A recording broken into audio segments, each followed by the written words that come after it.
My name is Patrick Tafoya. I've been in Santa Rosa area for about 9 years now. I was born and raised in Albuquerque, New Mexico, which is where I first got into the restaurant industry. From washing dishes to managing a little ice cream shop, to a little pizza place, and waiting tables all over the place before I finally went to culinary school in Portland, Oregon at Western Culinary Institute, which is where I gained most of my training while I worked at a place called the Heathman Hotel. Was there for a couple of years before moving to Santa Rosa to be a part of the opening team of the Seafood Brasserie. That was 2001, 2002, and I've been in the area ever since. Namely at the Santa Rosa Golf and Country Club for about 4.5 years, then out to Bodega Bay at the Duck Club restaurant before coming here. I first started coming to this property when my sister-in-law was doing the coffee here in the mornings. On my way out to the coast, I'd stop and get a cup, and I immediately loved the restaurant, and I saw a lot of potential in it. It helped because I had kind of an inside scoop that the previous tenant might be on his way out, and when I heard that, I started putting my plan together to take over the location and open what it will be P30. And can you talk a little bit about the premise behind P30, what your mission is, and what kind of food and atmosphere you hope to create? Sure. When we first started marketing, we were using a slogan which was cheap, chic, comfort food. And it was a great way to sum up the restaurant, to help sell it to potential investors and just generally get some buzz flowing about the restaurant. The idea behind it is it's the rare, affordable, but quality restaurant. I think people right now need a place where they can feel comfortable and feel like the money that they do spend is worth something. What they receive is worth every dollar. It will be hopefully a delicate balance of the refinement and comfort.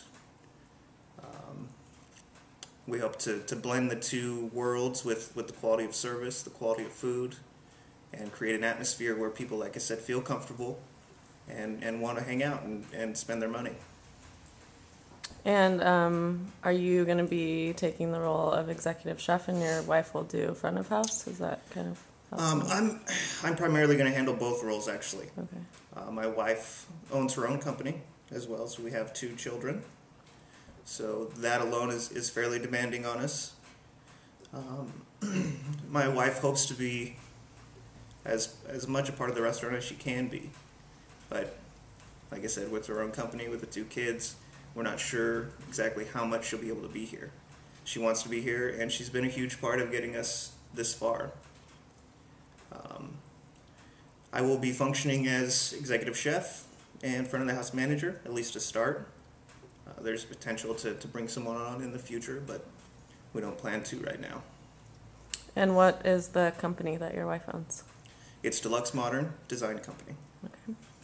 And are you at all concerned about, this location kind of has a history of, quick turnover. Mm-hmm. A lot of restaurants have come through here and not really succeeded. And B, just the state of the economy and, that having its toll on restaurants. Yeah, both are huge concerns. It's been scary over the last couple of months to see so many restaurants closing, specifically ones that I really liked. But like I said, we hope to offer something that nobody else has, and we hope that will make us successful.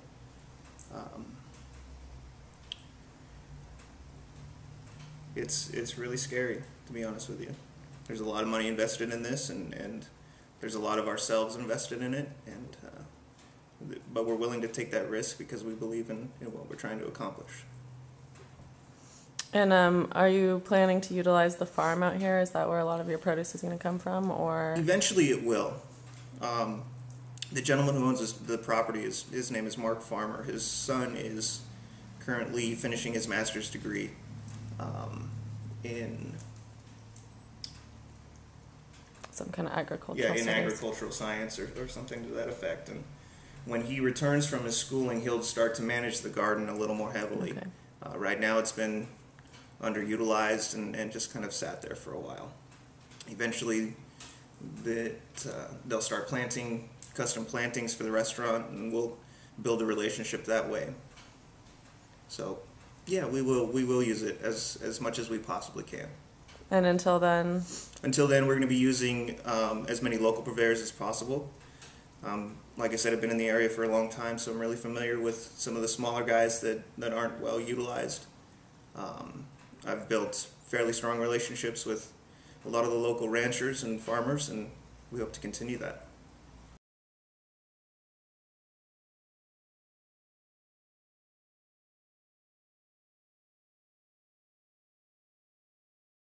In Sebastopol since I was 21, and I'm 53, so a lot of years.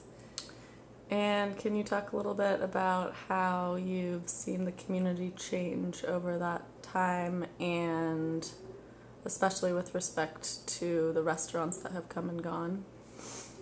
I would say in our community that in West County, people are very involved in community and community building, and that what I've seen in time, that people have been focused on not creating a lot of growth in Sebastopol, and organics and community, and building community and people working together. People care about the environment and having a safe community and having a good place for our young people to grow up. And how do you feel about the opening of a new restaurant in your community? I don't know if you know about the restaurant P30 that's going in where St. Rose was. How do you feel about that, and what do you think in this economy about their efforts to start a new business?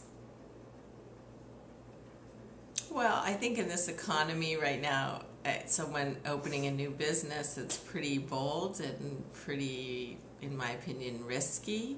It appears to me that people aren't dining out as much, and people are very interested in the Food Network and the Food Channel and learning to cook themselves and buy good fruits and vegetables and food and doing that themselves. I personally feel like we have some good restaurants in Sebastopol, and I like that there's another option of a good restaurant. So I wish them luck.